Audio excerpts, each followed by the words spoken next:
Can't hear you. There you go. Here we go. Can you hear me now? Yeah, definitely. Okay. The Dole Student Advisory Board attend regular meetings, assist in events like this, and plan an SAB-sponsored program event every semester. Members of the SAB receive great opportunities to network with our special guests. If you are a student and would like to join, please contact the Dole Institute. The Dole Institute would like to hear from you. If you enjoy this afternoon's program, please let us know by contacting us on Facebook, Twitter, and through our website email. Your attendance and feedback help shape future programming. To view past programs, visit our online video archive at www.doleinstitute.org. A video of this afternoon's presentation will be available on our website soon. Before we begin today, I'd like to remind you to please turn off your cell phones. After the program, we will have some time for audience questions and answers. If you have a question, please raise your hand, and a student helper, who will be me today, with a microphone will come to you. Please ask just one brief question. Finally, if at any time during the program you have difficulty hearing, please alert one of our staff members or student volunteers here in the hall and they can assist you. And now, please welcome Rich Barbuto. I'm sorry? Okay. Thank you very much. I'm Rich Barbuto. Dr. James Wilbanks, who normally does these introductions, can't be here today, so he asked me to make the introduction of Dr. Curatola. As you know, this is the last in the series of World War II. Those of you who have been here through these series and the previous series will remember Dr. Curatola. He's given presentations here before. He's going to give presentations as well in the future. And I'd like to take just the briefest of moments to talk to you about the series that will start next year. Once again, the Department of Military History will provide 10 lectures during 2014. How many of you have heard of the Battle of Waterloo? Waterloo, does that ring a bell? Oh, D-Day, does anyone know anything about Battle of the Bulge, perhaps Pearl Harbor, Yorktown? We're not going to talk about any of those, all right? We, the scholars at the Department of Military History, have selected 10 battles or campaigns that are fairly obscure. You may not have heard of them. Some military historians have not heard of them, but they are the specialties of our instructors. And I'm not going to tell you what the names are, but it will start with the American Revolution and work its way forward through World War II.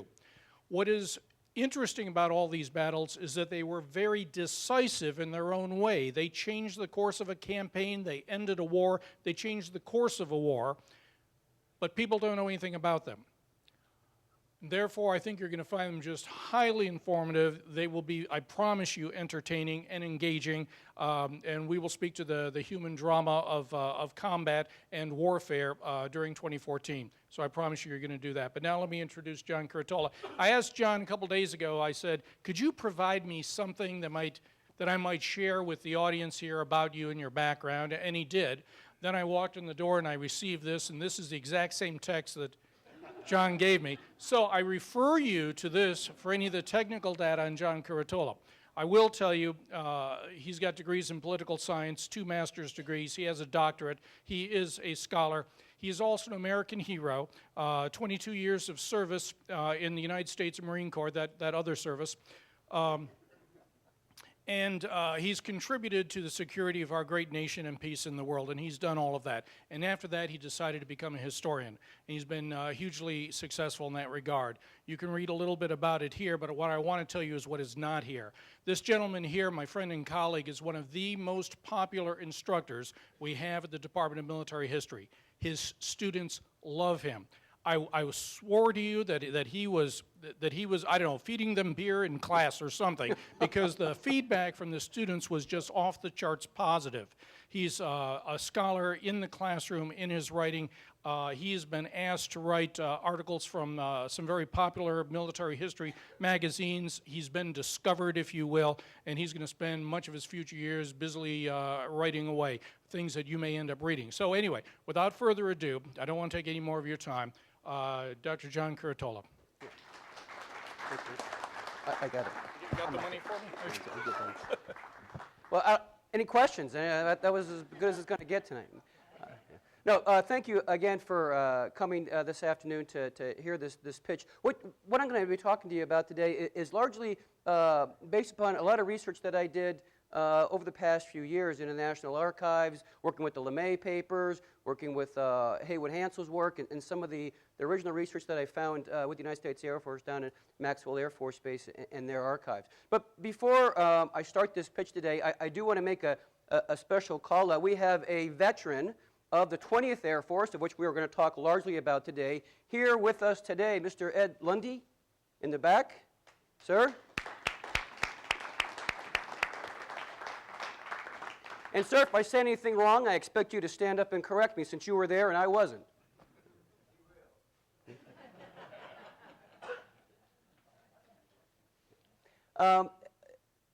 I find this topic fascinating because the United States starts the Second World War with the idea that we don't kill civilians.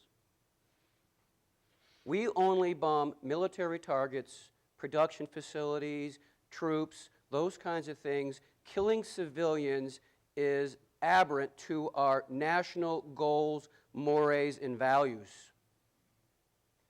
And what you see what happens here in the spring of 1945 in Japan with the strategic bombing is 180 degrees out from what we subscribed to when the war started. Now, there's lots of reasons for that. We're going to talk about that today. But what I'm going to paint you today is not a pretty picture. This is war at its worst. This is all-out total war. There are all kinds of different definitions of what total war is. But I think this of what we see here over Japan in the spring and summer 1945 comes close to any definition you will find about total war. Let me read you an account of the first raid over Tokyo on the night of March 9 and 10, 1945. Most Japanese civilians horribly died from the intense heat that as the firestorm consumed oxygen, boiled water in the canals, and sent liquid glass rolling down the streets. Thousands suffocated in parks and shelters. Panicked crowds crushed victims who had fallen in the streets as they surged towards waterways to escape the flames. Perhaps the most terrible incident came when one B-29 dropped 7 tons of incendiaries around the crowded Kokotoi Bridge. Hundreds of people were turned into firing torches and splashed into the river below in sizzling hisses. One writer described the falling bodies as resembling tent caterpillars that had been burned out of a tree. Tail gunners were sickened by the sight of people burning to death in flaming napalm floating on the surface of the Sumida River. B-29 crews fought the superheated updrafts that destroyed at least 10 aircraft and had to wear oxygen masks to avoid vomiting from the stench of the burning flesh in the city below. By the time the attack had ended, 16 square miles of Tokyo were burned out and over 1 million people were homeless. This is the first firebombing raid that takes place in March of 1945. The 20th Air Force and the U.S. will conduct numerous firebombing raids throughout this year. This is the worst out of all of them, the very first one here in March 9 or 10, but there will be similar attacks against most, if not all, of the Japanese urban infrastructure. Okay. What I want to talk about today is give you a background on strategic bombing. Why? Why are we doing this? What's the underpinning for this idea of strategic bombardment? Why does America put so much money and effort into this application? As a matter of fact, about a third of American national defense expenditures in the Second World War revolve around aviation and airplanes. Talk about the B-29 itself. This is not geek stuff like B-29s are cool, okay? Well, they are kind of cool, okay? But there's there's a reason why we have to go to firebombing application. It's largely because the B-29 is a flawed design. There are some significant problems with this aircraft as it rolls off the production lines. Okay? We're going to talk about some of the geography and natural obstacles we have in executing this campaign. Japan is at a very unique location on the globe because of the weather patterns, because of the wind, all these kinds of applications. These things are also going to factor into how this campaign unfolds. I'll go into a little bit of detail about Operation Meetinghouse, which is what I just gave you a quick description on, and then I'll kind of talk about what's the legacy of this particular campaign. You know, the First World War comes around, and 9 million men are killed, and we all know what happens on in the trenches there in the Western Front during this time, and it's horrible, absolutely horrible. And during this campaign, aviation begins to take a hold in military circles. The First World War shapes aviation more than aviation shapes the First World War. Okay?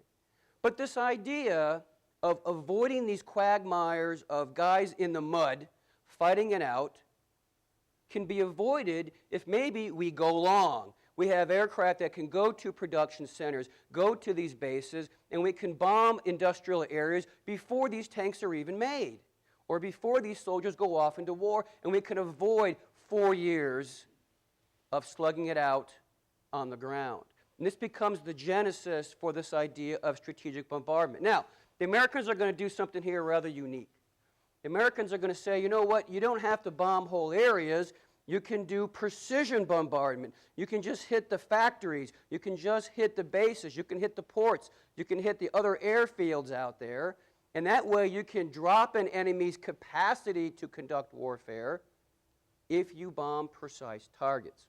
And some of the assumptions you have in this kind of a campaign with precision bombing, and again, that's their word, precision, and of course the definition of precision is kind of goofy too. We'll talk a little bit about that. Okay? The thing is that, A, you assume that these parts of the economy exist and you can pinpoint them. You can find them. You can target these things. Oh, and by the way, you can hit them accurately from 20,000 feet with an optical sight. These are the assumptions that we go into during the war. Oh, and by the way, the stuff like ground defenses, integrated air defense, anti-aircraft, not a problem. Don't worry about it. Matter of fact, during the First World War, only were between 3 to 5% of aircraft shot down are shot down by AAA, anti-aircraft artillery. So a very small percentage are actually shot down. And so we don't really see integrated air defense as a problem for us. Now let's talk about this accuracy thing. Okay? The Americans spend a lot of time in the interwar years developing this idea of precision bombing. Matter of fact, we are probably the world's best precision bombers when the war starts. Again, precision being a relative term. And I've given you some numbers up there to take a look at. Now, the British, when they start a bombing campaign in the European theater, they realize, you know what, this stuff is not going real well, and they quickly shift to night applications, bombing whole areas.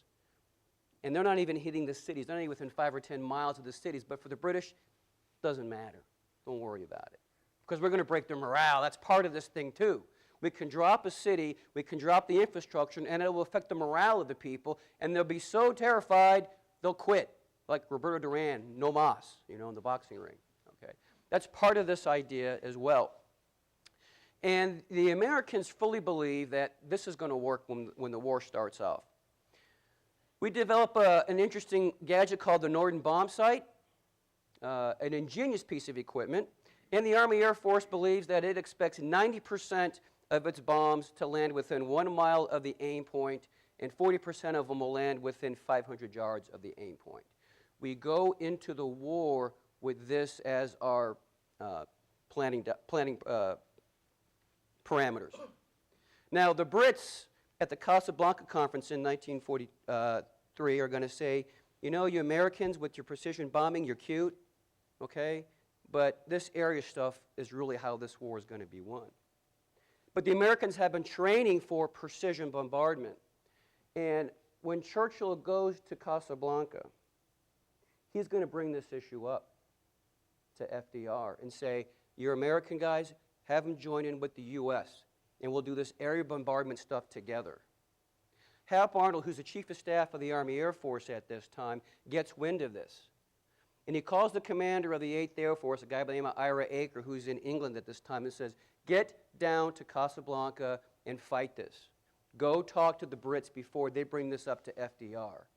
And he does. And he briefs Churchill on American doctrine, this precision bombing doctrine.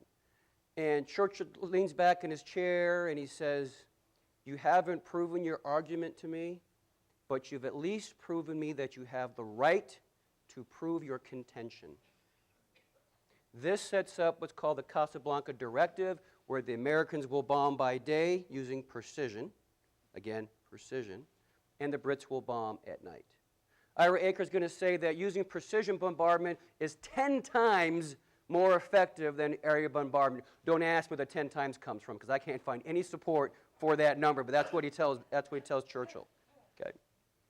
Now, what's interesting about this precision stuff, even as late as 1944, the chief of the Air War Plans Division is going to say it's contrary to our national ideas and morals to wage war against civilians. Okay? However, another air commander is going to say, you know what? It makes a lot of sense to kill skilled workers. And it does.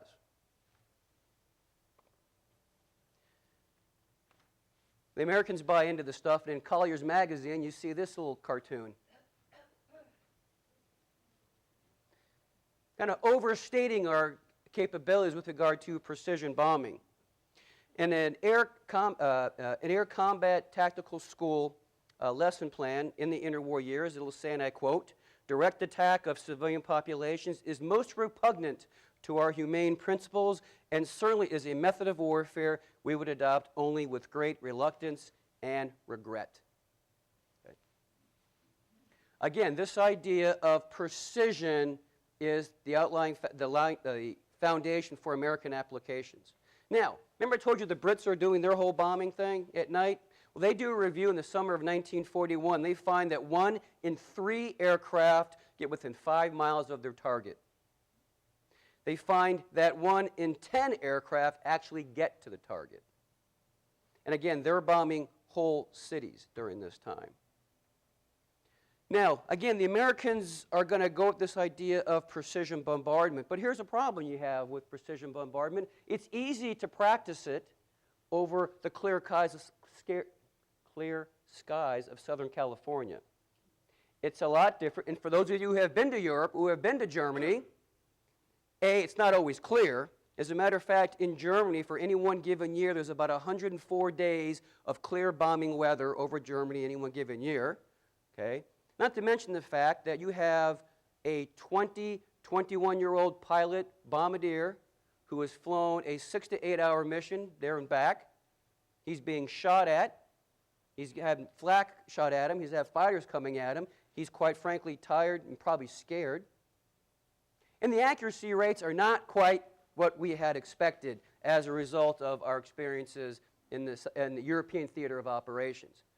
Matter of fact, this gives you a little graphic depiction. You see this one was declassified after a few years. But it speaks to this lack of precision that we have with regard to targets we hit. Now you can see it goes up by the war's end. Of course, German defenses are also going down. Number of fighters in the air, anti-aircraft facilities are being blown up, so we're doing a good job of treating them. But one of the reasons why you see those numbers going up, what is classified as a target tends to get bigger. Before it was a factory. Now, it's a rail yard. And rail yards, just go to Kansas City off of I-70, rail yards are huge. Also, we'll start to develop bombing radar, which I understand, sir, is what you worked on? Yeah. Bombing radar. Well, your early radars aren't quite the kind of radars we have today. And at certain times, they'll say any city over the size of 20,000 people is now considered a legitimate target. Why 20,000? Because the early radars can see a city of 20,000, and they become legitimate targets. And so this idea of what is a precision rate and what is a legitimate target ebbs and flows over the course of the year. Also, here's another tidbit to remember. An air crewman in 1943, he's got to fly 25 missions. And he only gets credit for his mission if he toggles his bombs over the Germans, right? Well, we can't see the target. You think you can take those bombs back home? I'm toggling those bombs, okay? And so there's some problems with the idea compared to the application, okay? Now, that's our experiences there in Europe. Now, one of the things that we're concerned about during the European campaign is that if Great Britain falls, how are we going to reach Germany with a strategic bombing campaign? We may have to fly missions out of Turkey, these long-range flights, and we're going to need an aircraft that can actually fly that far. And in 1941, they start laying the requirements for what's called the VLR, the Very Large Long-Range Bomber, which results in being this thing, the Boeing B-29 Super Fortress. This thing is called the $3 billion gamble. It's because this aircraft is bought while it is still on paper. We order this thing into production before Aircraft 1 is rolling out of the assembly lines. This is the single biggest expense of the United States during the Second World War. Manhattan cost about $2 billion. This whole process cost $3 billion to make B-29s. Okay? They cost about 3 times as much as a B-17 at the time. They equal, in today's dollars, about $8 million apiece. They got about 40,000 different parts and over 1 million rivets. As a matter of fact, 20% of Boeing's workforce is nothing but riveters, like Rosie the Riveter. And this is a very complex machine. As a matter of fact, it has some 140 companies as subcontractors. You've got AC Delco making the fire control systems. You have GM Frigidaire making the propellers for this thing. You have AC Delco making the autopilots. This takes a significant amount of the American aircraft production capacity during the Second World War. That has implications for what happens over Japan. Why? Remember, $3 billion. The Chief of the Army Air Forces, Hap Arnold, has put his professional and personal reputation on the line for this aircraft. And you know what? It's going to work. You understand me? This thing's going to pay for itself. There is an implication from all of Arnold's subordinates that this thing better be successful. Otherwise, A, Arnold's got some questions to answer, and B, this whole idea of strategic bombardment, maybe that's not going to fall out the way we want it to, and his big goal is an independent U.S. Air Force, which comes to fruition in 1947, but during the war, we don't know that yet. So there are political underpinnings as to why this B-29 program must work, and it's going to reverberate in how we actually employ this thing. Okay. It's a huge airplane, okay, much bigger than the B-17, which we fly over Europe. The max speed of a B-17 is about 287 miles an hour. A B-24 goes about 300. The B-29, 350. The range of a B-17 is about 2,000 miles. B-24 about 2,100 miles. B-29, 3,200 miles. The bomb load of a B-17 or a B-24 ballpark figure 6 to 7 tons, depending on bomb load. B-29, 10 tons. Carries significant amount of weapons, and it can carry them a lot farther than what had preceded it. And here's some more stats for you. For the geeks out there, there you go, start scribbling. Okay? One of the things that's very problematic with this aircraft, I gave you some of these performance parameters. The engines that we put on this thing are brand new designs. The R3350 engine produces 2,200 horsepower. Okay? The problem is they tend to catch on fire. Okay? Another thing, they tend to not produce the horsepower they're supposed to produce. Not that it ever happens with anything the government buys, right? You don't get what you pay for. So there are teething problems with this airframe, most of which center around the problem, or the problem of the engines. It's an incredibly complex aircraft, even without the engine problems. There's an old adage in the Air Force, never fly the A model of anything. Okay, well, there's the A model here, folks. Okay, it's highly complex. It's the first combat aircraft we're going to throw out there with a pressurized cabin. So instead of wearing all this cold weather gear when you're at altitude where it's negative, 37 degrees and the slipstream is going to make it even colder, you can wear a short sleeve shirt now while you're in the fuselage.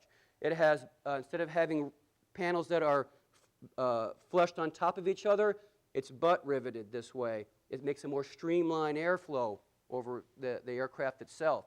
It has a remote control firing system on it, where you can be sitting in one gun blister, but you can attack an aircraft coming from a different direction.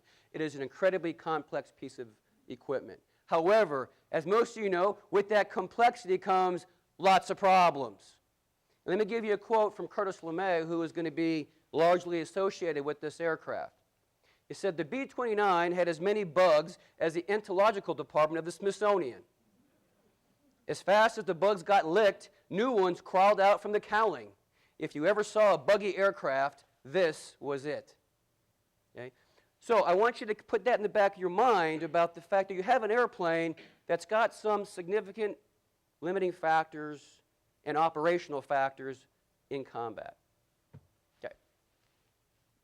When we start this bombing campaign in the Pacific, we start this thing first over China. That's the first place B-29s are going to go to. Okay?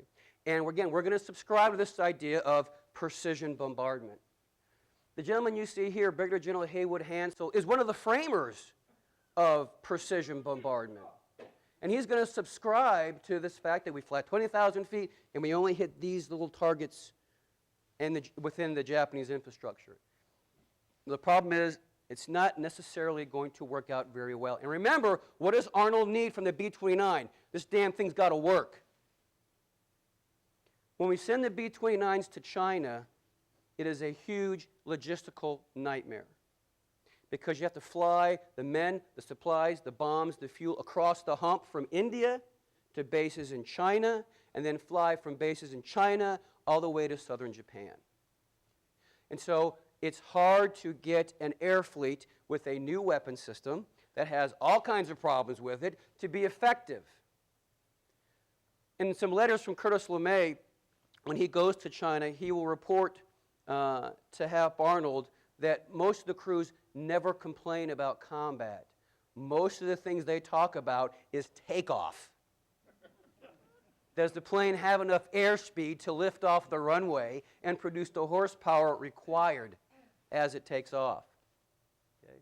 And here's a graphic of what we're talking about here. They're flying to this base called Chengdu in the middle of China there, and flying some 1,500 miles. Let me just give you a comparison to the United States. Flying a mission to southern Japan there is about flying from Calcutta, India, to Chengdu to southern Japan is the same distance as flying from LA to Little Rock, Arkansas, and then up to Newfoundland.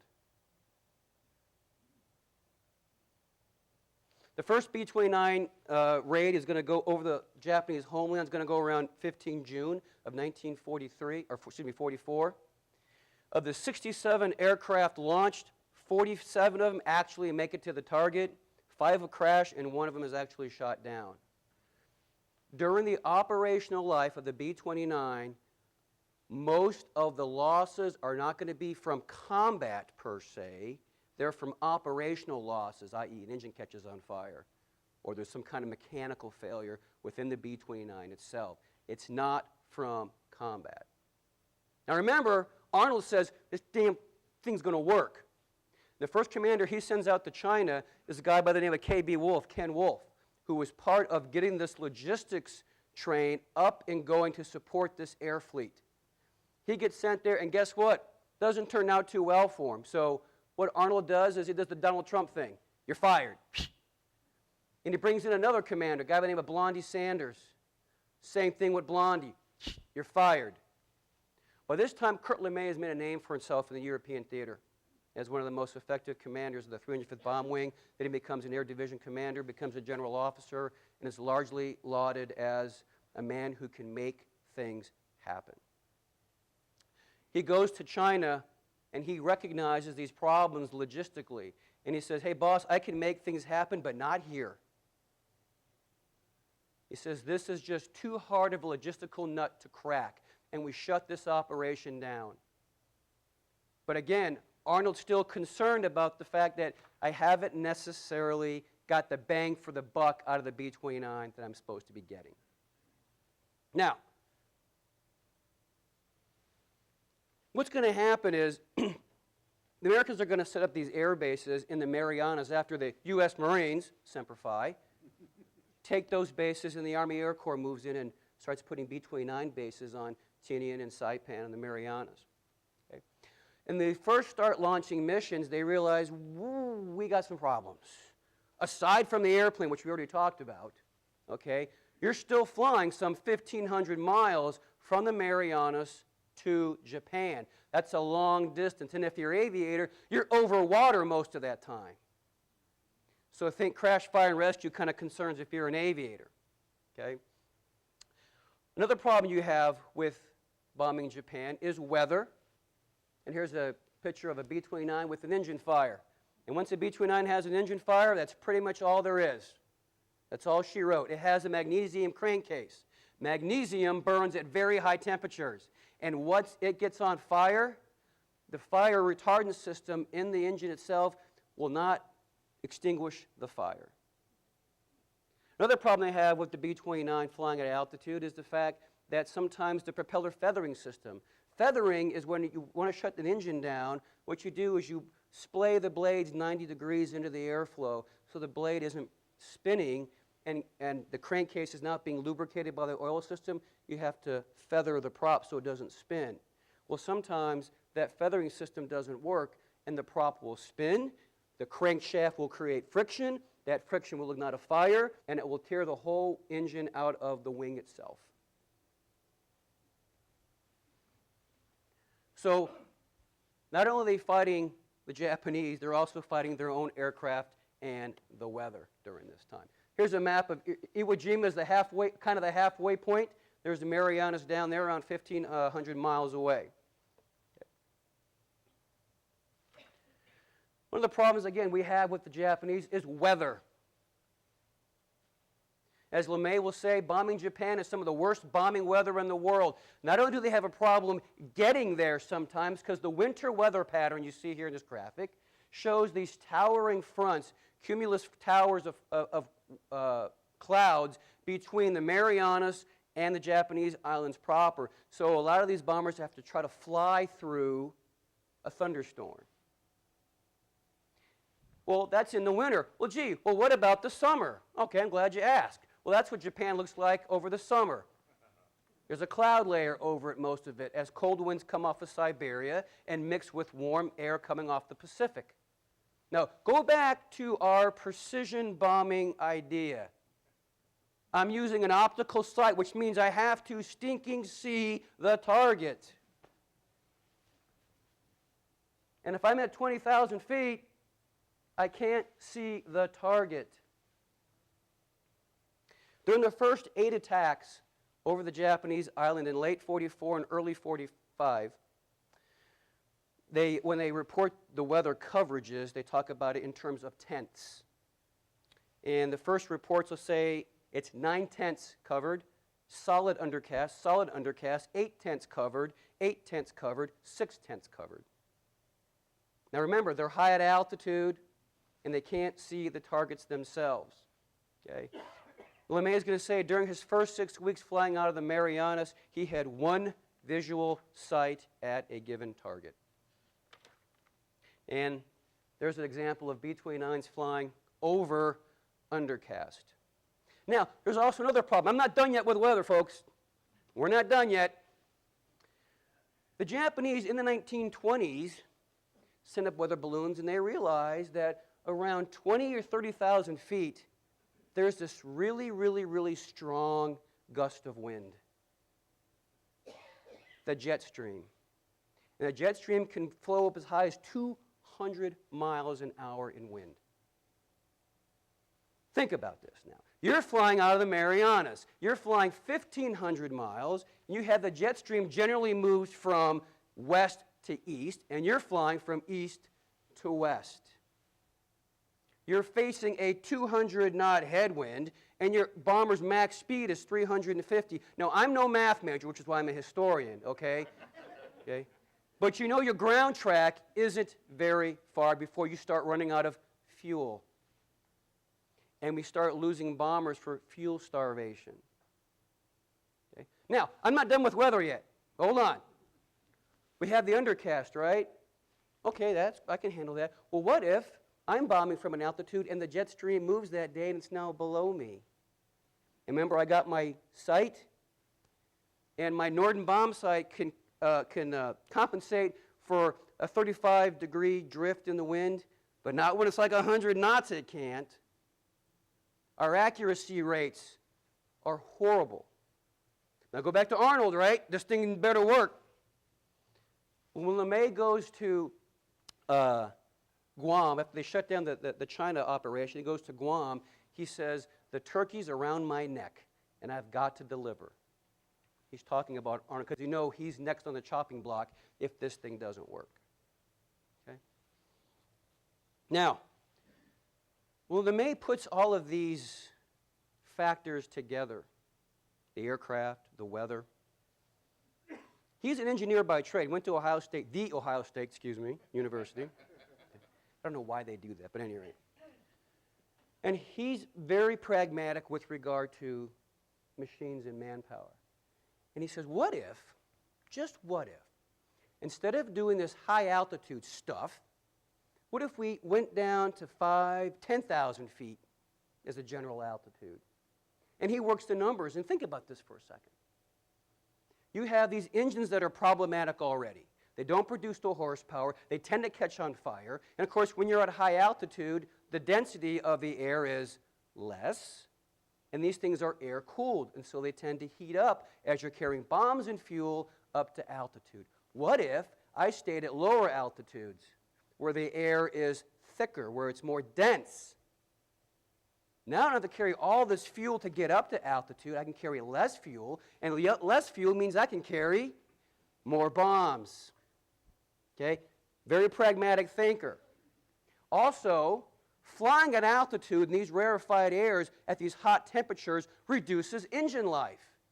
These planes are only good for the engines are only good for about 75 hours, ballpark figure, and which means about 5 missions. You've got to change the whole engine out. Okay? So you have an operational factor of keeping an air fleet going. So if I lower some bombing altitudes, I can extend engine life, and I can probably increase accuracy, and I can carry more bombs. Very pragmatic. But now keep in mind, right, we do this precision high altitude stuff. One of the things that he's very concerned about, the Germans have a very good integrated air defense. Radars, integrated fighter, 88 millimeter aircraft, those kinds of things. Do the Japanese have that? We don't know. At this time of the war, we don't know. They don't, but we don't know that at the time. So he's going to take a risk. Now, before we start bombing yet, there is some research that goes into the idea of incendiary bombing. And this is an effort done by, it starts off from the Committee of Operational Analysis. And it's a bunch of 50-pound brain guys from MIT, the Office of Strategic Services, Princeton, and Harvard.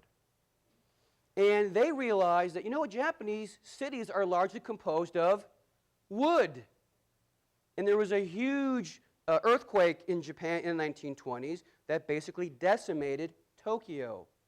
This idea is not lost on the Committee of Operational Analysis. What if we burn these cities? And if we burn these cities, or how to start these conflagrations, we need bombs that can do this. Hence, we develop napalm. It's produced by DuPont, Standard Oil, and the National Defense Council. Okay? Civilian industries that are help doing this research. As a matter of fact, they build small little models of Japanese infrastructure, and they test these bombs out to see how well they will burn these cities. And they take local fire companies in the surrounding area, give them the same kind of gear that the Japanese fire companies have, and say, go extinguish the fires. Let us know how this works out. And the firemen come back and go, we can't do it. Good. This is what we wanted. Okay? And so you have a concerted effort between American industry, between academia, and the Army Air Corps in developing this idea of incendiary bombing. During the later stages of the war, we will use incendiaries 70% of the time. During the European campaign, we didn't use incendiaries very much. Why? Because if you've been to Europe, it's mostly stone.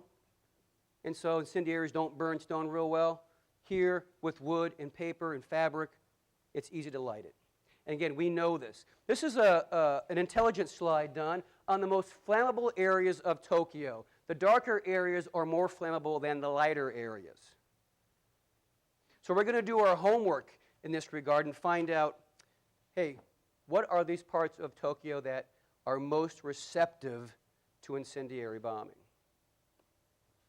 We're going to develop a number of incendiary weapons. What you see here are bundles of incendiary weapons, and the bigger stack you see off to the left here, those are wire bands. What happens is when this bomb is dropped, as it gets down to altitude, it opens up into smaller bomblets, and they kind of float down, and inside is this sack of napalm. And when it hits the ground, the sack stays together and there's an igniter. And by keeping the napalm together, it makes it burn even hotter. You think of these things floating down over the Japanese city and starting all these little fires on all these wooden structures. And the fire feeds on itself. Okay? Now, LeMay's frustrated because they're not hitting the targets, the weather's driving them up the wall, and the fact that he's still got to make this thing happen. And he knows about the Japanese infrastructure. He tells his crews, here's what we're going to do. We're going to attack between 5,000 and 9,000 feet. Hey, all you gunners with your machine guns, we don't need you in the airplane. Take those guns out of the aircraft because guess what? You're weight. And I don't have a lot of weight to spare with these engines. Okay, I'll give you the tail gunner because they complain. So let them have the tail gunner. But they drop all the other defensive armament onto this thing. You're going to take off at dusk in Guam, Tinian Saipan, and you're going to hit Tokyo around midnight, flying between 5,000 and 9,000 feet. We're going to send some bombers up there first that are going to mark the target. You'll have a couple of B-29s that are quite literally going to put an X in flame over Tokyo. When you see that X, that's where you drop. We're going to drop area targets, not precision. Because at night, of course, you can't see the ground at night, except generally. So this is what's briefed to the crews. Now, LeMay hasn't told Arnold he's doing this. He does this all by himself. He makes this decision to send these crews in unarmed at lower altitudes, not knowing what the Japanese air defense is really like. And again, flying over the ocean at night and everything else that become perilous flying over the ocean, those long stretches. He assumes that risk. And he sits by the radio that night with his public affairs officer, quite literally. And he says that I've never been so nervous in my life, and I never want to be as nervous again. The mission commander finally starts chiming in during this time, and he says, fires are starting to spread. And this particular commander will fly over the area during the entire time. Ironically, I just found this out a few days ago, as the B-29s were flying to Tokyo, and you can dial up radio stations and use them as navigation aids in some of these airplanes, they dial up some Tokyo radio stations.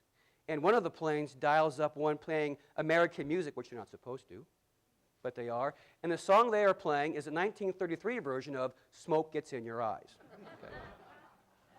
So, in this raid, they're going to target an area about 12 square miles with 750,000 workers. They're going to drop 500,000 of B-29 of M69 incendiary bombs.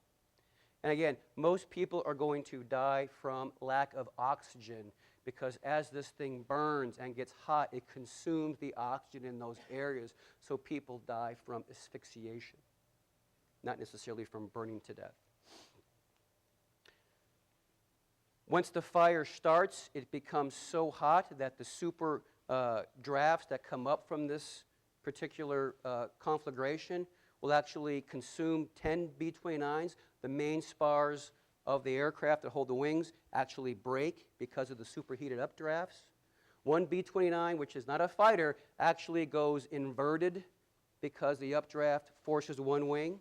The pilot has to do basically a roll in a B-29, which is highly unusual, to say the least. As a result, 90 flyers are dead, and 14 aircraft are destroyed. About 4.6% of the attack force is destroyed. LeMay predicted 5%. He gambled, and he won. Okay. And Tokyo begins to look something like this. The marked out area there is what we burn. 7% of the city is razed in one night, 16 square miles. It had been attacked 10 times prior to this night, and they only had about 1,300 deaths prior to March 9 and 10. In one night, one B-29 raid kills 84,000 Japanese. In one night. 1.1 million are homeless, 40,000 are injured, and about 250,000 buildings are destroyed. One crewman reports, as far as the eye could see, there was a sea of flame, mass of roaring fire that covered the city like a cauldron. How could this fire ever be put out? How could anyone possibly live through this sea of hell? The mission commander is a guy by the name of Tommy Power, who is largely considered by many in the Air Force as a sadist. Okay? One of his crewmen report him saying over the microphone, "Those poor bastards." One pilot's going to report that the updrafts from this fire make him feel like a cork on the water in a hurricane. Here's another graphic representation of what is burned. The vertical lines, you see that darker area, that's the damage that has been done prior to this raid. The larger area is what happens in one night.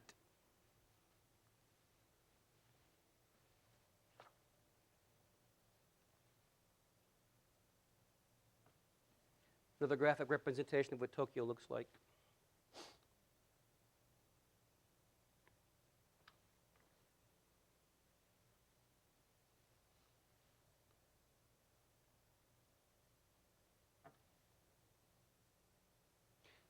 Say people jump into the rivers to avoid the heat, but again, the napalm will float and it will burn the bodies.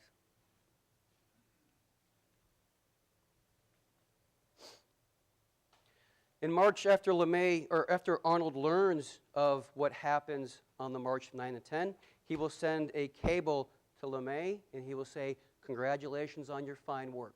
This proves that you and your crews have the guts to do anything. Keep it up." Now, in 1945, do you care? Hell no. Your brother, your uncle, your cousin is somewhere else in the world fighting the Germans or, in this case, the Japanese. This is largely lauded by the American population. I found LeMay and his records in the in the Library of Congress. There's a whole file for fan mail. One letter from an Army chaplain. "General, you're really giving the Japs hell. Keep up the fine work." LeMay gets so many requests for autographed pictures and for patches of the 20th Air Force that he finally has to turn people down because he can't keep up with their requests. Okay. We're not done yet burning Japanese cities.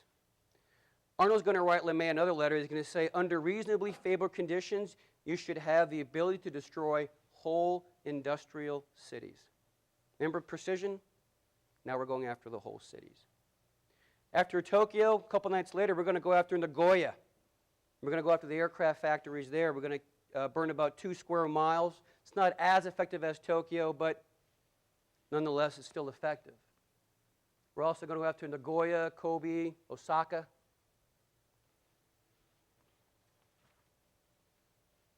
On March 13, when we go after Osaka, the third largest city in Japan with 3.2 million people, we'll burn 8 square miles. About 4,000 small shops and factories. Now, in all fairness to LeMay, we're burning these cities, okay? The intelligence that we have during this time tells us that unlike the Germans who had large manufacturing plants in these industrial areas, the Japanese have diffused a lot of their industrial capacity into cottage industries. Mr. Kiyomura would have a lathe in his backyard, and he would be making, rocker valves for, zero engines or hoovulator valves for Japanese tanks. We, at this time, are targeting these areas not only from the standpoint it's easier to bomb areas, but we also believe that these small cottage industries are feeding into larger factories. So at the time, these are considered legitimate military targets, even though we know we're going to kill women and children. Japanese infrastructure and the way in which they are conducting their production capacities allow us to target these areas. Here's Osaka. Osaka again. Kobe. When we bombed Kobe in just 5 minutes with about 1,000, in just 5 missions, with about 1,500 aircraft, we'll burn 30 square miles at the cost of 20 B-29s. Between March 9 and June 15, 1945, we'll launch about 7,000 B-29 sorties, drop about 41,000 tons of incendiaries, and raise 102 square miles of Japanese infrastructure. Give you some comparisons between the cities we bombed in terms of their U.S. equivalent and how much of that city is destroyed.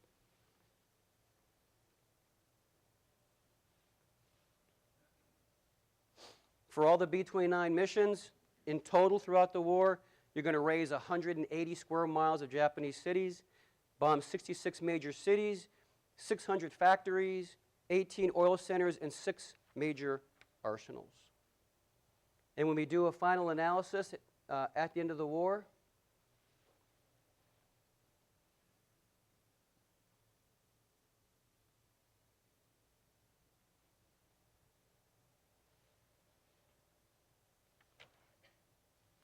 now, a lot has been made, and you all know this in this room, a lot has been made about the use of the atomic bomb and how terrible it was that we used this particular weapon. Well, here's something that most people don't realize with regard to the firebombing campaign. You killed more people in one night with a conventional bombing raid than you did with the explosion, the initial explosion, of either of the atomic bombs. Now, you got radiation that comes in. I got that. I understand it. But look at who died the day of those particular raids. More are killed in Tokyo on that night than Hiroshima or Nagasaki. Again, I'm not counting the radiation raids subsequent to that.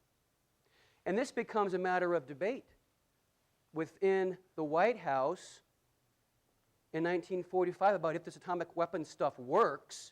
You know, do we have a moral problem using nuclear technology? And they're going to say, what the heck is the difference, the source of the ignition? Whether it's atomic or it's napalm, who cares? It's not an issue. And quite frankly, when it comes to the atomic bomb discussions, when you read the interim committee reports, it's never a question of should we, it's a matter of when and where, assuming this technology works. Okay? And so we point a lot at what happens at Hiroshima and Nagasaki, but we killed more in March of 1945 than we do in August, again, the initial bombing piece on this. Here's what LeMay says about it.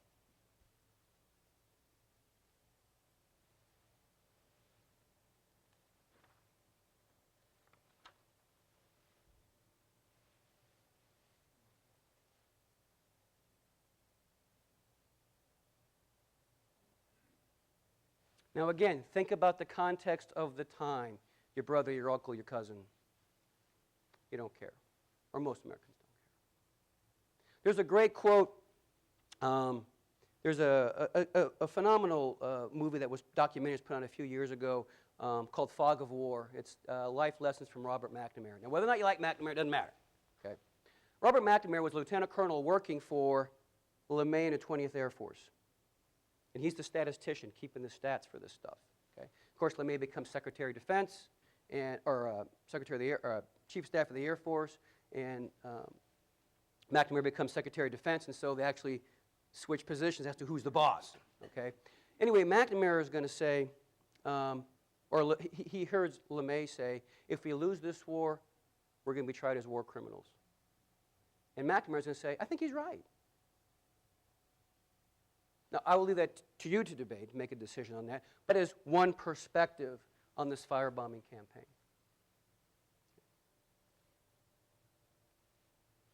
Some of the legacies we see as a result of this, well, with this, and of course the advent of nuclear warfare, guess what? Everybody's a target now. That's palatable. Remember, we started the war with this idea of precision, and it's repugnant to target civilians. Now, it's part of war. It's part of the world that we live in now. They become acclimatized to mass civilian casualties. We understand this. Okay? The morality issue piece, again, look at the context. Now, I'm not trying to paint LeMay as a bad guy. What I'm trying to say here is this is a nasty, brutal, horrible war. Let's get this damn thing over with. That's the mindset. And I don't think we can fault those men for the decisions they made to do this thing to get it over with. In May of 1945, the Japanese Diet unanimously passed legislation mobilizing the populace. And so you think about the possibility of American soldiers invading Kyushu or Honshu as opposed to what we did here with the firebombing or with the nuclear bomb. If you ask me, I think we saved more Japanese lives with the road that we took than we did with the invasion. But that's my opinion as a historian, and we can debate that later on. The doctrinal implications are huge here. Daylight precision, high altitude, now low altitude area.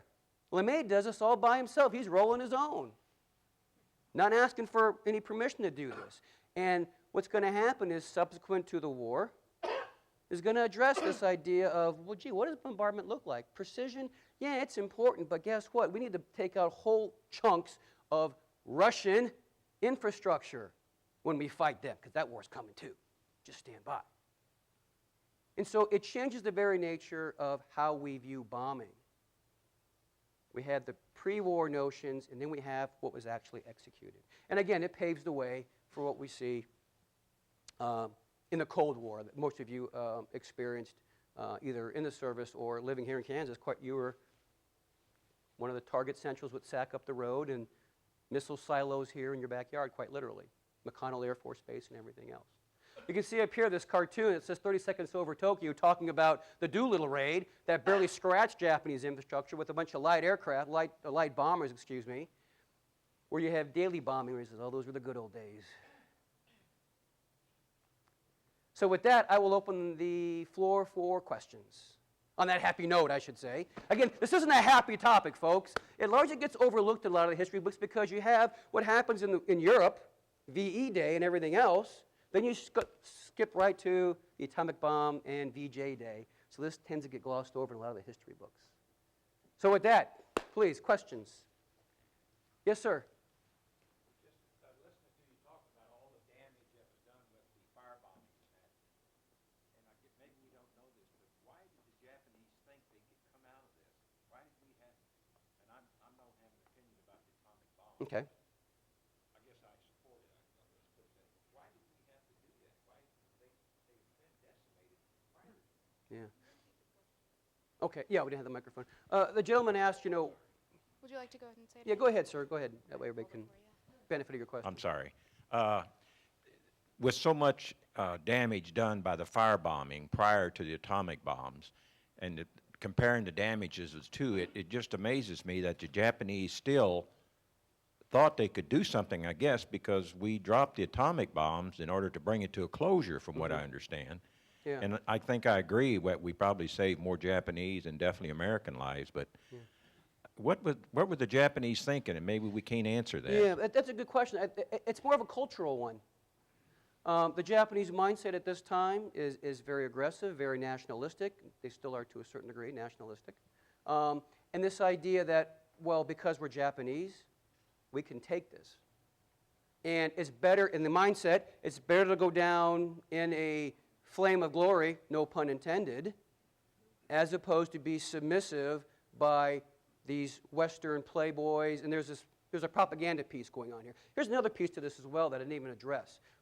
When you look at the war in the Pacific, this is a race war. They hate us, we hate them. Those nip bastards and you white, big smelly-nosed barbarians. Seriously, on both sides of this equation. There's a great book out by John Dower called War Without Mercy, won the Pulitzer Prize, and he addresses this very issue on both sides of the equation. And we ain't quitting, Japanese. We ain't quitting.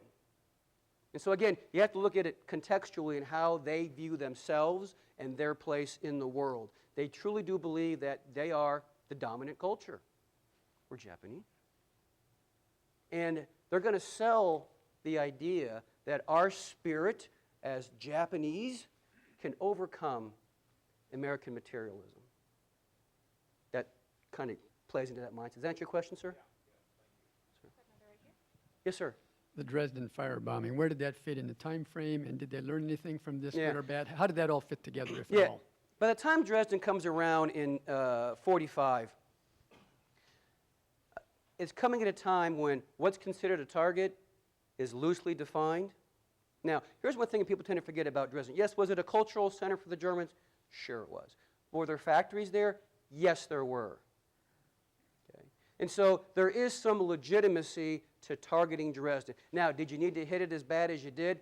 That's a debatable question.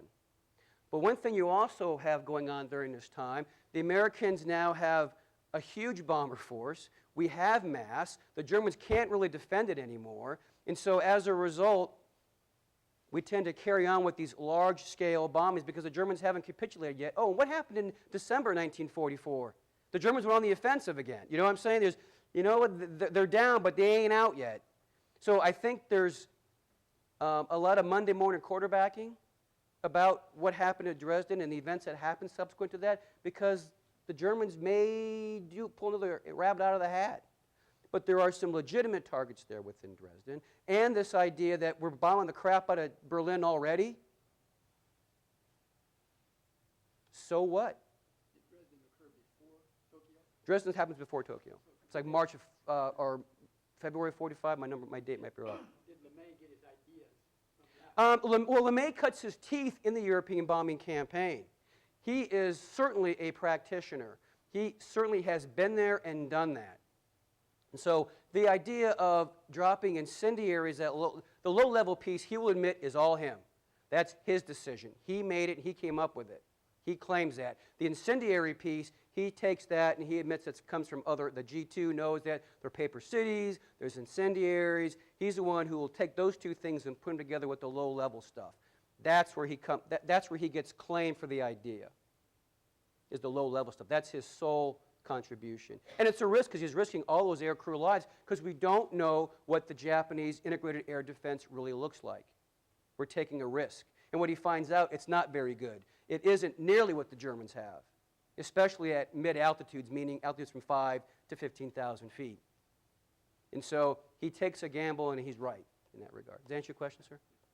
Yes, sir. I was wondering, and this applies to bombing of Tokyo too, but going back to Dresden for a moment, how much of the decision to firebomb Dresden had to do, how much of the decision to firebomb Dresden had to do with the recognition that the Germans were no longer, let me rephrase it, the Germans were now systematically killing prisoners of war? Was this a reaction to that? You know, I don't know if there's a connection. There might be. I'm not, from my research, I can't make a definitive connection. I'm not saying that it's not there. I just have never seen that connection between Dresden and trying to punish these guys. But while the bombing campaign in Europe is going on, there are those peace activists, Vera Brittain specifically, who will decry this murder from the air that we're doing. And there'll be op-ed pieces put in the New York Times decrying what we're doing. And overwhelming the U.S. population is going to say, oh, you want all this peace and goodness, Vera? Well, how are you going to get it? Now, I'm paraphrasing, but those are what the responses are to her. In 1944, the Gallup polls will ask the American population in their polls, they'll say, if it's required, do you think that U.S. commanders should target churches and other cultural significant sites in Europe in the prosecution of war? 75% of the Americans say yes. And the question is never asked again. The fact that it's not asked, to me, also says something about it, that their attitudes aren't changing. And of course, by the time the atomic bomb is dropped and they do a poll in September of 1945, overwhelmingly 2 thumbs up for the American population. And so there is support for this within not only the government and the Air Corps, the Air Forces, but also the populace generally accepts it. Hey, this is modern war, and this is what it's all about. And if you're frying Fritz in Berlin, go at it. And many of your advertisements, you've probably seen them in some periodicals. You know, we built bombers that fly over Berlin. AC Delco spark plugs are in, the R-1820 engines, and they're using this to sell stuff. There's buy-in on this stuff. And so it's largely supported by the American population. I don't know if I answered your question, but roundabout, I think. One back here, sir. Yes, sir. Is there any correlation or evidence in your studies of the Russian timing to enter the war against Japan with prior knowledge of our atomic capabilities? That's a great question for intellectual fodder. I will give you my opinion, but I'm sure there are people in this room who will give you their own opinions on that one. Remember, by the time summer of 45 runs around, we still think we're going to have to do an invasion. 1 November is the target date to invade the southern island in Operation Olympic. Okay? And guess what? A lot of guys who are in Europe, what do they want to do? Go home, for good reason. But George Marshall, the chief of staff of the Army, goes, wait a minute, time out. I still got the Japanese who haven't surrendered yet. You guys don't need to go home just yet. Hold on. And this is a legitimate concern. If we have to invade Japan, I'm going to need a huge army to do that amphibious operation. Think about this for a second. Who also has a huge army at this time? The Russians. You know what? That might be a big help if they have to help us out invade Japan. You know what? I kind of want them in the war. I want them involved if I have to do this invasion. We don't know about Trinity working and all those other kind of things yet. We don't know that yet. But Truman's definitely interested in having the Russians play ball with us on this thing. Now, you can make the argument, well, it was the atomic bomb. That's usually the American narrative. Dropped the atomic bomb, the Japanese said no mas. And that's why they capitulated. I think there's more to it than that. I think, A, the fact that the Russians now throw in, and the Japanese are scared to death of the Russians. Because guess what happened when they went to Manchuria? They started messing around with the Russians before the real war began, and the Russians slapped them around. And they said, okay, no more. They are scared to death of the Russians. When the Russians throw in, I think combination of the fact that most of their merchant fleet is in Davy Jones's locker, their ability to man, train, equip a modern army, to mount an effective defense. You throw in atomic weapons, you throw in the Russians. I think it's a combination of factors that lead to that. And that's my opinion on that one. Yes, sir. Did I answer your question? Yes. This gentleman right here, ma'am, had his hand up first. Yes, ma'am. Did the strategic bombing surveys conducted after the war show different results in Japan than Europe? Yeah, good question. Let me say something about the strategic bombing survey, and please don't be offended by this. It's kind of like the Bible. You can interpret it any way you want. That strategic bombing was effective or it wasn't effective. It depends on how you want to manipulate that data and take a look at it. Does it destroy Japanese infrastructure? Heck yeah. But here's something I think you need to take into consideration. We can bomb the factory and incinerate it. I got it. But the United States Navy, and with B-29s doing a mining campaign, does a bang-up job of destroying the Japanese merchant fleet and its ability to get stuff, rubber and bauxite and coal and all those things from Manchuria and the Indies and all that kind of stuff that they wanted, those natural resources. It's not getting to Japan anymore because we've sunk those ships. And so what's in those factories to produce anything is minuscule because we've done a good job of intercepting their sea lines of communication. And so if you look at it from a standpoint of did we raise their infrastructure, did we destroy their capacity, sure we did. But how much of that destruction contributed to their inability to mount defense, their inability or their ability to fight the Americans. The Japanese Army, again, this is my opinion, Navy and Army are largely form over substance.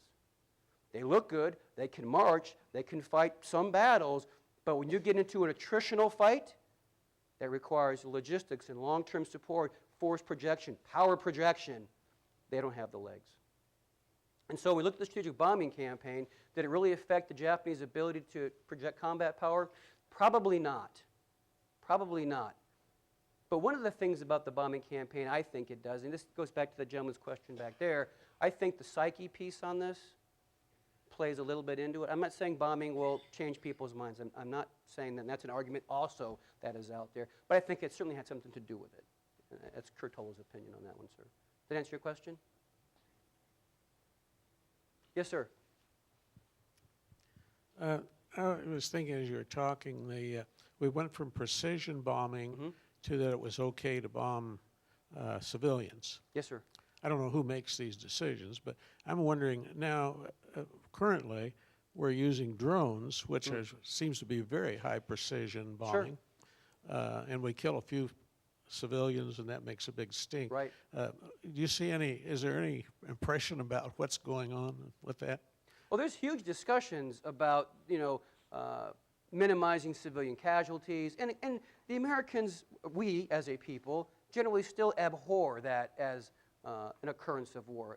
We just want to kill the combatants, or in this case, the terrorists, and we kill some civilians. Yeah, we feel bad about it. We try to minimize that. As a retired Marine officer, I in every operation that I went with, that was always a huge concern. And for my Army brethren who just came back from Afghanistan and Iraq, the same thing. I even think, again, this is my experiences, that we often err to the cautious side to preclude civilian casualties as opposed to doing it nilly-willy and just devil-may-care attitudes towards the killing of civilians. Especially in the kind of fight that we're in right now with counterinsurgency, where, to quote one of my instructors when I was a student years ago, the more bullets you use, the less effective you are. So drones are a big deal. But I think in 1945, nobody cared. Some people cared. But the idea was this is largely accepted. It's these large civilian because we're in a shooting war. And Henry Stimson, who's the Secretary of War at this time, is very concerned about the perception. He will say, are we going to outdo Hitler in terms of atrocities? He's going to write that to Hap Arnold, and Arnold's going to say, this is a shooting war, and we can't get soft. Again, you have to understand the context of the time. I don't know if I answered your question, sir. It's getting late. I'm enthralled. What a case study in morality, if nothing else. Yeah. Let's take one more question and then break it. John will be here till tomorrow morning, right? That's right. Answer any more questions you may have. Yes, ma'am. Scotty, I'm right behind you. This is really not a question, it's background. I work for the Joint and Combined Chiefs of Staff. Okay. And in reading their papers, like when Marshall wanted to bring the troops from Europe around to the Pacific for a possible invasion of Japan, there was great discussion. How will we get them from Europe? These people who had been over there for years were dying to get home. The shortest route is to bring them into New York, take them across the United States and out the Los Angeles or San Francisco side. But they were facing the fact they might lose a lot of these people as they go across. So they finally took them through the canal to get them there. The second thing is that their papers were telling how many terrible casualties they were estimating would happen if we invaded Japan. That they thought their emperor was a god. They would fight to the bitter end to defend their homeland. And how would we answer, or President Truman, how would he answer, I had something that would have prevented all these American casualties. So I've got to use this, and the fact that all this played into it. Oftentimes when I've spoken, I've had veterans come up to me afterward with tears running down their face and say, we too agree that Truman should have dropped the bomb because I was sitting on one of those islands Yeah. waiting to go, and I'm here today because he did. There's a famous historian, Paul Fussell. He will write an article called "Thank God for the Atomic Bomb," because he's exactly what you described as a young soldier who fully expects to have to invade Japan, and he fully believes he would not be here, or would have not been here, had that not happened. I think I've been pulled off the stage. So with that, thank you very much.